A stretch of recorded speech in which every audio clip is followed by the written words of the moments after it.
खुलुमबाय स्टुडियाव आं उदांस्रि मोसाहारि क'क्राझार डाइजेस्ट बिलिभार इस्टार्न चार्चनि 24थि बोसोरसालिया जथुम्माया दिनै थुंगेबाय। गसाइगाव महकुमा कसुगाव थानानि सिङाव थानाय सेन्ट पेटर बिलिभार eastern church Nabinagar Kokrajhar digest बिलिभार eastern चार्चनि 24, 25 आरो 26 खालार खालि सानथामनि मेहेरगोनां हाबाफारिजों गाजा गोमजायै खुंफुंजानाय 24थि बोसोरसालिया जथुम्माया दिनै गाहामैनो जोबनानै थांबाय।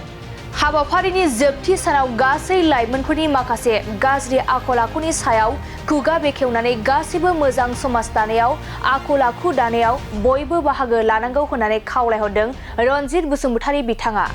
बेजों लोगोसेनो डिफु डाइजेस्ट रिजननि बिखार अजय तुलसी हारि बिथाङाबो आथिखालाव जाफ्लेबाय थानाय आब्रुथिनि आंखाल, आखल आखुनि आंखाल, गावजों गाव थुलुंगा होलायनायनि आंखाल बेफोर गासैखौबो स्र' खालामनो थाखायनो बे हाबाफारिखौ लादों होननानै खौरांगिरिनि गेजेरजों बुंथिबावो।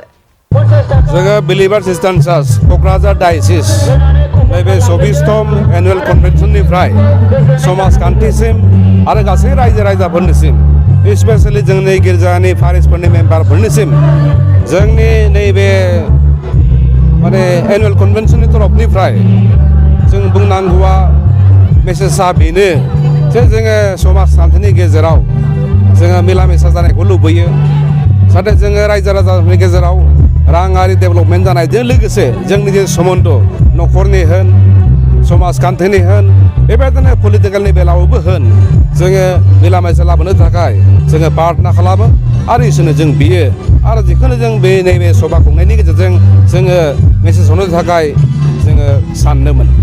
बांसिनै माबे आयदाखौ नोजोर होनानै नैबे हाबाफारिखौ लानाय जादों नोंथांमोना?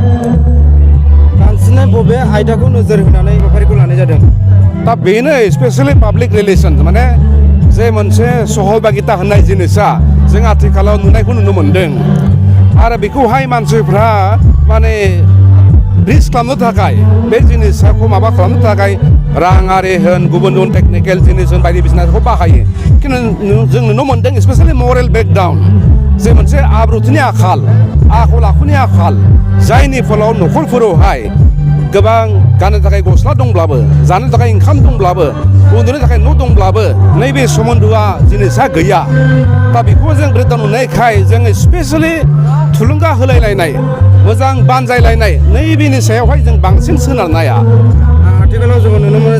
बे हाबाफारियावहाय जों बेखौनो बे नोंथांमोननि बड'लेण्ड बे बुब्लिनिजों लोगोसे खावलायनो सानोदि मानसिफोरखौहाय बा जोङो मोनसे ग्रेटिं हिसाबै जों हरनो सानो दिनै जोंखौ गोबां मानसियानो फैनानै नैबे जोंनि बे एनुवेल बे 24थि बे खुंनायावहाय ओमफ्राय गोबां मानसियानो गोबां गुबुन गुबुन गिर्जानिफ्राय गोबां जायगानिफ्राय फैनानै जोंखौ मदद होबाय। बेनि थाखायनो जोङो जोबोद साबायखर। जाहाथे जोङो नुनो मोन्दों दानि मुगायाव गोबां सेंग्रा सिख्लाफ्रा माने बिसोरो मोनसे सैथोथा होननायावहाय बिसोर गैला आरो माने बिसोरो सैथोनिफ्राय एरायनानै थांबाय।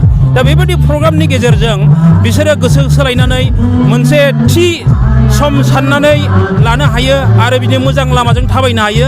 जों बेखौनो बिथांमोननिसिम जोङो खावलायहरनाय थायो।